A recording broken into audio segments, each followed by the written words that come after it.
नमस्कार साथियों।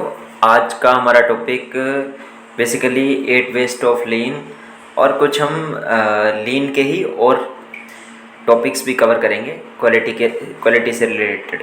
ठीक है, देखिए 8 वेस्ट ऑफ लीन हम लास्ट वीडियो में भी कवर किया था। ये पिक्चर के माध्यम से आपको समझना आसान हो जाएगा। ट्रांसपोर्टेशन कंपनी की या ऑर्गेनाइजेशन की कोई भी ट्रांसपोर्टेशन है वो लॉस नहीं होना चाहिए। ये हमने लास्ट वीडियो में वेटिंग मोशन टीम बोर्ड वाला पूरा पढ़ चुके हैं। अब आता है production capacity, availability plus performance plus quality plus bottlenecks. ये सब क्या दर्शाते हैं? कंपनी की कैपेसिटी, मतलब प्रोडक्शन कैपेसिटी कितनी है। अब इसमें अवेलेबिलिटी रेट, परफॉर्मेंस रेट और क्वालिटी रेट को जब मल्टीप्लाई किया जाए तो क्या आता है? OEE मतलब ओवरऑल इक्विपमेंट एफिशिएंसी। अब इसके 6 बिग लॉसेस क्या क्या हैं उनको समझते हैं। देखिए अवेलेबिलिटी में आता है अनप्लान्ड स्टॉप और प्लान्ड स्टॉपेज। अनप्लान्ड स्टॉपेज होते हैं जैसे सडनली कोई पार्ट शॉर्ट हो जाना, सडनली पावर ट्रिप हो जाना, पावर फेलियर हो जाना, ये अनप्लान्ड होते हैं, बिना बताए हो जाना।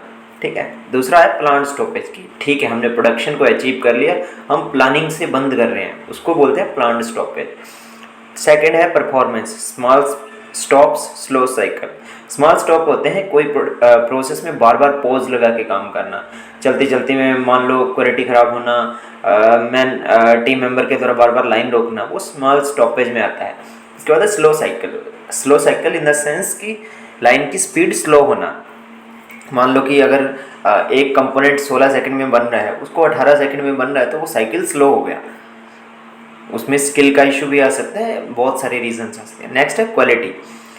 क्वालिटी में क्या आता है? Production reject.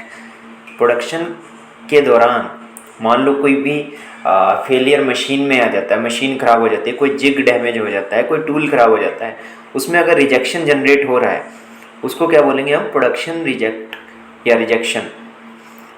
नेक्स्ट है स्टार्टअप रिजेक्शन। स्टार्टअप रिजेक्शन देखिए ये समझने वाली बात है हमें। एक है प्रोडक्शन रिजेक्शन, दूसरा है स्टार्टअप रिजेक्शन। स्टार्टअप रिजेक्शन होता है फॉर एग्जांपल आपने सुबह सुबह मशीन चलाई, कोई मशीन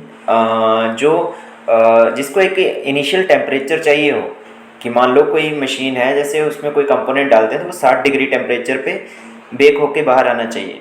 तो आपने मशीन ऑन करी, उसमें 60 डिग्री का टेम्परेचर रीच हुआ, पर जो पहला कंपोनेंट उतरा वो रिजेक्ट हो गया स्टार्टअप में ही। पहले 3-4 कंपोनेंट उसने ख़राब बना दिए।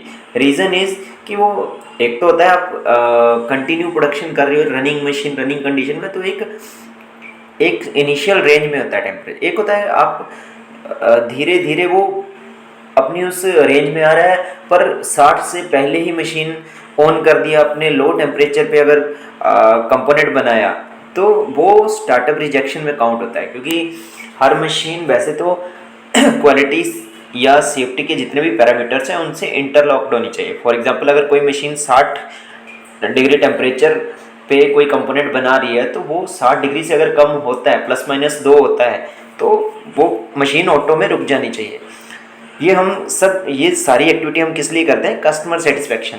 Because the definition of the quality is customer satisfaction. Customer satisfaction is called quality. तो अल्टीमेटली कस्टमर सेटिस्फाई होना चाहिए ऑर्गेनाइजेशन के प्रोडक्ट से। तो आई होप इस वीडियो में आपको काफ़ी कुछ समझ आया होगा। फिर भी अगर आपकी कोई क्वेरी आप कमेंट सेक्शन में बता सकते हो। चैनल को ज़्यादा से ज़्यादा सब्सक्राइब, शेयर, लाइक कीजिए। धन्यवाद।